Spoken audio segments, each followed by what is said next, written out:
Guys ಇದು ಬಂದ್ಬಿಟ್ಟು ದುಬಾಸು 5ರಿಂದ 6ನೇ ಕಲಿ ಪಟ್ಟ ಆಯ್ತಾ ಇದು. ಇದೂ ಅಷ್ಟೇ ಎಲ್ಲ ನಮ್ಮನೇಲೆ ಆಗಿರೋದು. ಸೊ ಇವಾಗ ಇದ್ರದ್ದು ರೆಕ್ಕೆ ತೋರಿಸ್ತೀನಿ ನೋಡಿ. ಫುಲ್ ವೈಬ್ರೇಷನ್ ಇದೆ.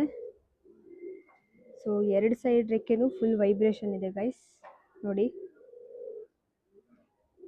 ಸೊ ಇದು ಮೇಲು ಫೀಮೇಲ್ ಇನ್ನೂ ಗೊತ್ತಾಗಿಲ್ಲ, ಪಟ್ಟ ಅಲ್ವಾ, ಸೊ ನಾವು ಆಚೆ ಬಿಟ್ಟಿರಲಿಲ್ಲ.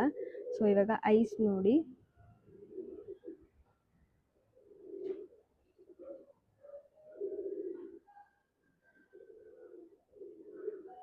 ನೋಡಿ ಗೈಸ್ ಇದು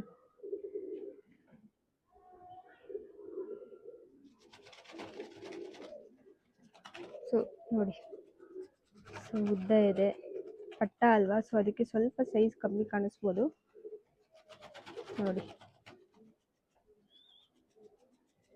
ತಲೆ ಓಕೆನಾ. Same position. ವೈಬ್ರೇಷನ್ ನೋಡಿ ಗೈಸ್.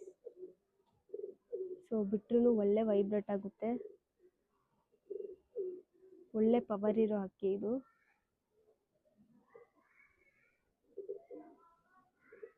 ನೋಡಿ ಬನ್ನಿ ಇವಾಗ ನೆಕ್ಸ್ಟ್ ಇನ್ನೊಂದು ತೋರಿಸ್ತೀನಿ.